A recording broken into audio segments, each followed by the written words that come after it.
Hello, everyone, and welcome to another episode of Beyond the Dais, a podcast about the stories taking place in and around El Paso County, Colorado.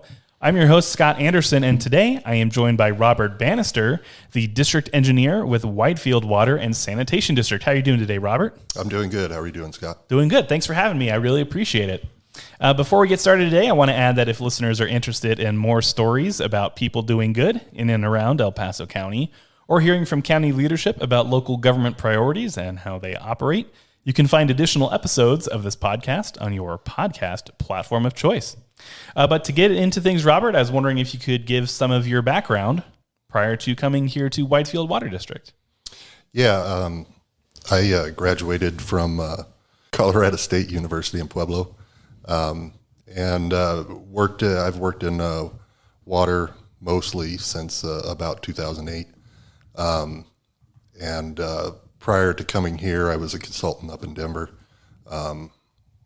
for an engineering firm, and then came down here to Widefield Water and Sanitation in 2017. I've been working here ever since. Great. And what did you learn from those other positions that has really served you well here at Widefield Water District? Well, I've mostly worked in the water and wastewater industry as an engineer. And so typically I was a pipeline designer, but you'd get knowledge in pump stations, wastewater collections, wastewater treatment, those types of things. So everything that I've done basically since 2008 has kind of brought me closer to being a district engineer for a water and wastewater utility.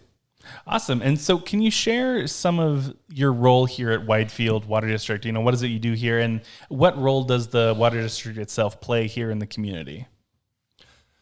Well, we provide water and wastewater services to the community here, basically from the Fountain Creek all the way out into Lorson Ranch, and mostly south of Fontaine and north of Mesa Ridge Boulevard.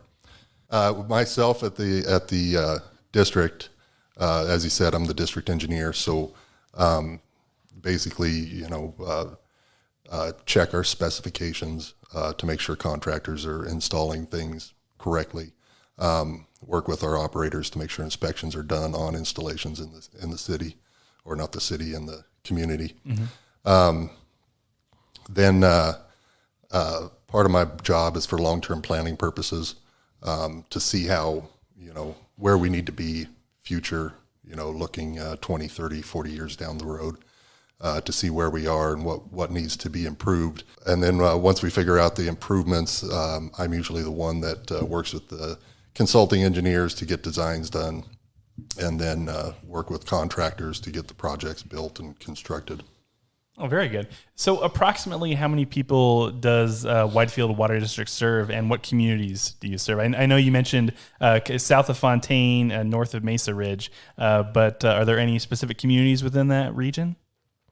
Yeah, we serve the old part down on the Southmore area, through the ABC streets, up towards the Powers corridor. Okay.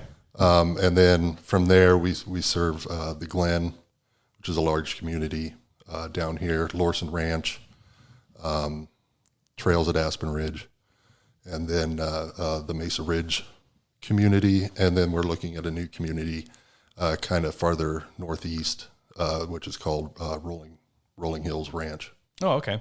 And approximately how many homes does that serve? Currently, it's about 10,000 homes. Okay. About we calculate a population of about 30,000 people. Oh, very good. And so when you mentioned Rolling Hills Ranch being a newer community that's going to be becoming a part of the Widefield Water District, how do you guys plan for new developments like that, and how do you make sure that you can service them just as well as you're servicing your current communities? Well, and that's part of part of the long-term planning portion. Recently, we have built a new water storage tank, and that is providing us to a new pressure zone at the far northeast section of our of our district. We installed a new pump station there in order to get water up there and back down. Along with that, we've been working on a project called the West to East project. Most of our water we produce in the western part of our district along the Fountain Creek. So we produce water there. All of our growth is in the eastern portion of the district.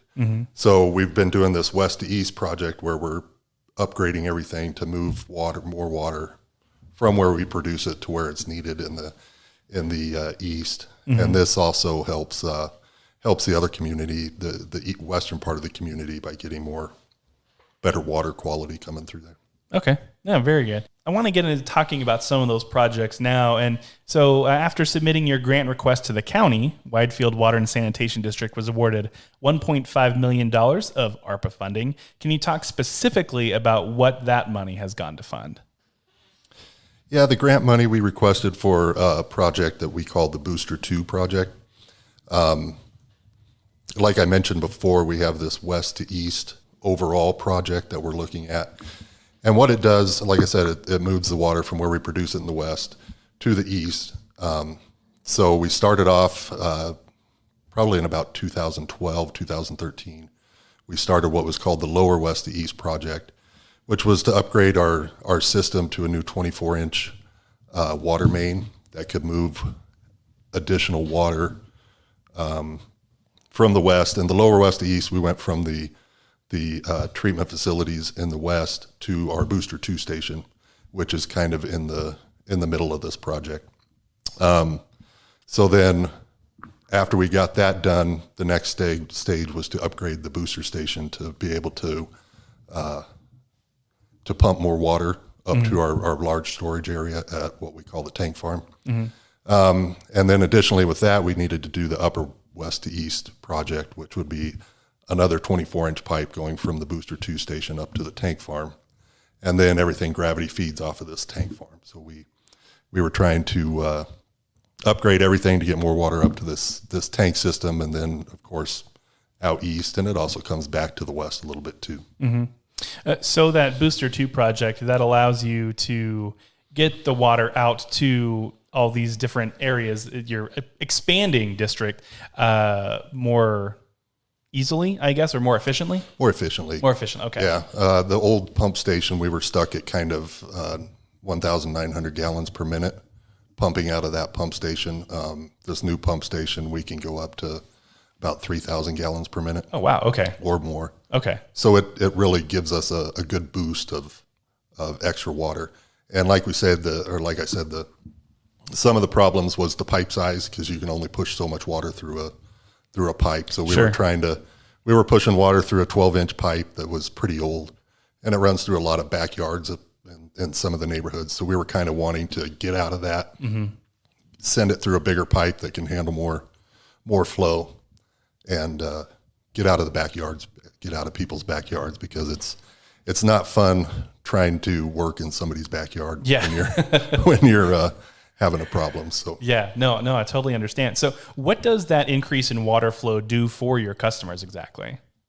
Well, it lets us, mostly it lets us provide additional growth out here. Okay. We were kind of stuck at a certain level of growth with only being able to move a certain amount of water.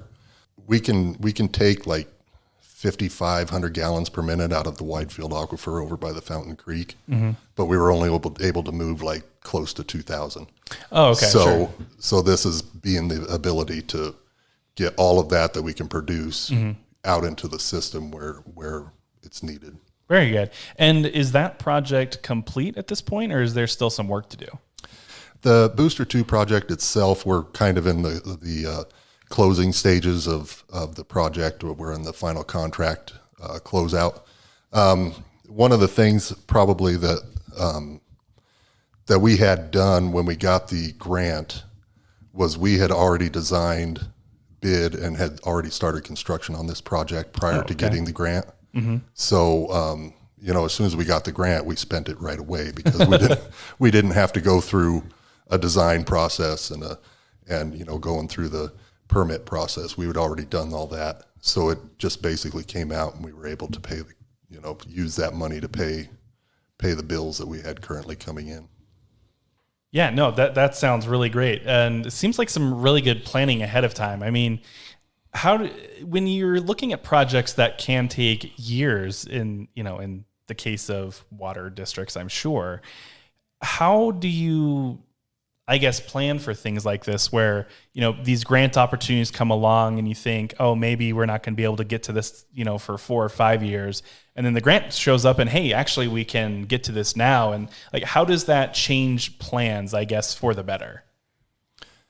Well, we, actually, I believe in 2019, I think it finished up in 2020 or 21.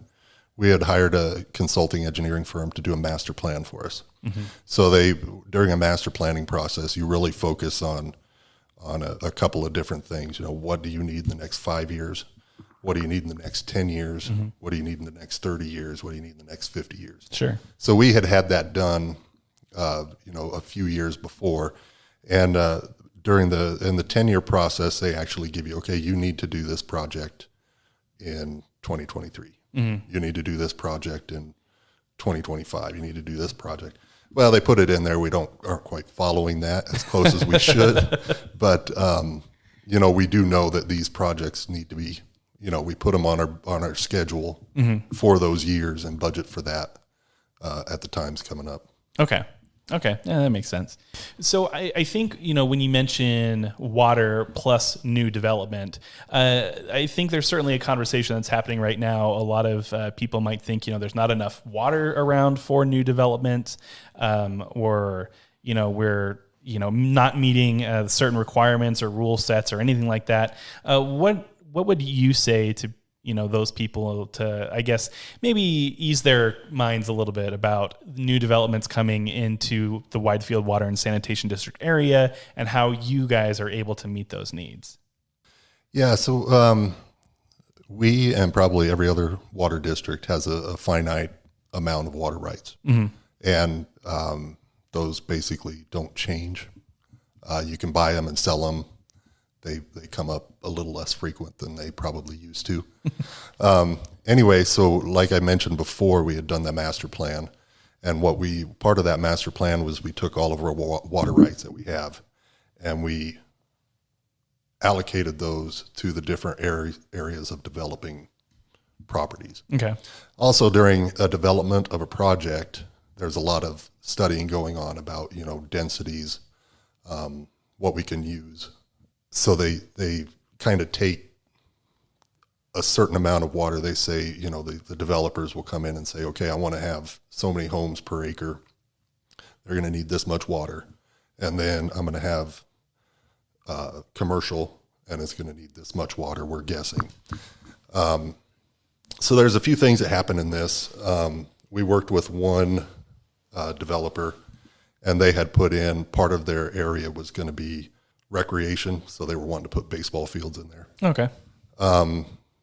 After these pieces had been sold off, one company came to us and said, hey, we want to put in warehouses in this area. And we looked at it and we said, well, that was supposed to be baseball fields. Nobody allocated any water to it. Mm-hmm. So if you want to build this here, you're going to have to bring us water. So that would mean they purchase water and they give it to us, basically. Okay. So that's one way that this happens. So after the plan, we had allocated all of this property. So then I told you about the Rolling Hills Ranch. Right. So we allocated them a finite number of homes that they could put on this entire property.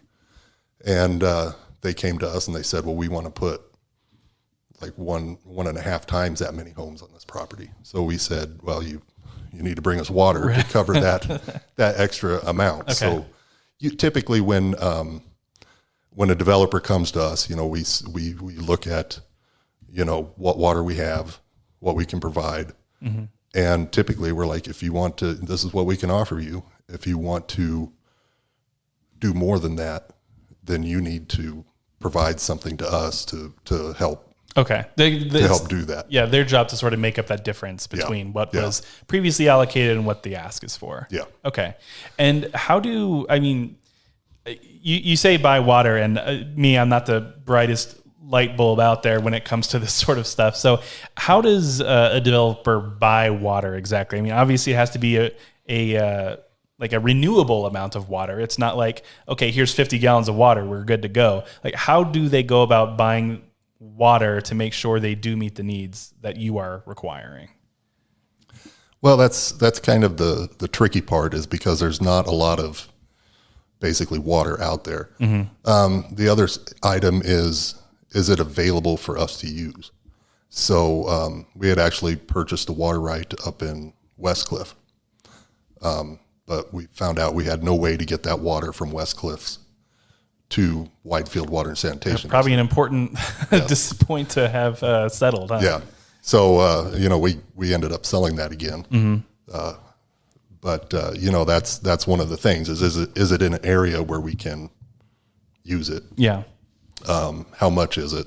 And then there's lots of legal items that go along with it. There's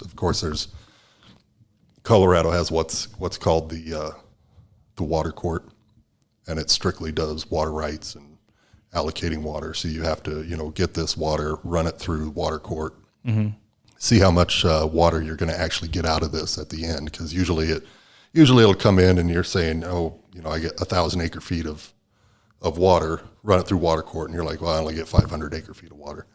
So it's a pretty complicated process. I'm kind of on the outskirts of it. Okay. But I know enough, I guess, to be dangerous with it. But that's kind of the process. Is you find somebody who's willing to sell it, and then you've got to figure out how to get it into the system. Most of our water rights are the Widefield aquifer water rights, and we do have a lot of water rights on the Fountain Valley ditch. Okay. Which that's mostly augmentation. So we get a pump water out of the aquifer and we dump water back into the creek. So okay. So moving on a little bit, I know this area was affected by the PFAS incident that happened a couple of years ago. How is the Widefield Water and Sanitation District making sure that their customers are not affected by the fallout of that incident? Yeah, so I believe this is a little bit before I got to the district, but I believe we discovered PFAS in the Widefield aquifer. And as soon as we discovered that, we shut down all the pumps in the aquifer. We have another water source that's surface water treated that doesn't have any PFAS in it.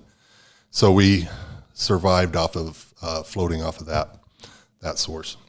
So then in 2017, we finished construction of a PFAS mitigation facility that pulls the PFAS out of the water. So since then, we've not had a problem with that. And then I believe in 2019, the Air Force built us another mitigation facility so that we could mitigate PFAS in all the water we were able to pull from the Widefield aquifer. And so that kind of leads me into the next question. Can you talk about how collaboration with other organizations or companies, or the Air Force in some cases, has really benefited the projects that you guys are working on here? Yeah, we've developed a pretty good rapport with several contractors in the Front Range, working through these projects. As you said, we've worked with the Air Force and the Army Corps of Engineers to do some facilities, and then we also work with Security Water. We have a water right at the Venatucci Farms, and that goes into their treatment system, and then they provide our portion of it to us through an interconnect. We also work with the City of Fountain quite a bit, and then I do have another project where I'm working with El Paso County to get some new roads installed in our district. We put in that, I told you we put in that 24-inch pipe. Yeah. So we were getting ready to replace the roads, and we were like, these are really bad roads all the way. So we talked with El Paso County about providing some money, and we would go ahead and pave these roads, get them new road base, and get them up to El Paso County standards. So that's one item of collaboration that we're really hoping to be able to do. Yeah, no, that's really good. And so why is it so important to have those close relationships? I mean, I think a lot of people can understand how, you work together with someone a lot and, you kind of build a shorthand with them and are able to work better with them. But why with these large organizations like El Paso County, like Army Corps of Engineers, is it so important to make sure that you guys have that rapport and can work together on projects, even going into the future? Well, especially with the Widefield Water and Sanitation, we're not a city entity. Mm-hmm. We're a special district, and so we work within City of Fountain, and we work within El Paso County, and so being able to work with close entities like that, it just speeds up a process. Nobody really likes to. When you've got emergency situations, which, water main breaks are emergency situations. Yeah. You need to be able to do the work in a quick and efficient manner. So, we usually, collaborate with those entities, go ahead and do the work, and then we come back and, get permits and mm-hmm. pay for permits and cuts and all that stuff afterwards. Got it. Awesome. Well, before we close out the conversation here, I was just wondering if there's anything else that you want to add that you think would be important for listeners to know about. No, I think it was really nice to be able to get the grant from El Paso County. They made it fairly easy and quick. I know when we received the grant, we went to the presentation. And there's, a lot of good projects out there that a lot of other entities are doing and what other entities really need. Mm-hmm. This one really helped us out money-wise with doing this project. During this project, I had 2 other pump stations going and the 24-inch pipeline. So it was a busy time, and just having the county help us out like that was really nice. And glad to have it in the rearview mirror at this point. Yeah. Awesome. Well, thank you, Robert. I appreciate you taking the time today and for the work that you do here at Widefield Water and Sanitation District. So thanks for having me. All right. Thank you, Scott. If you are interested in listening to additional episodes of Beyond the Dais, be sure to look for us on Podbean or wherever you get your podcasts. Thanks for listening, and we'll see you next time.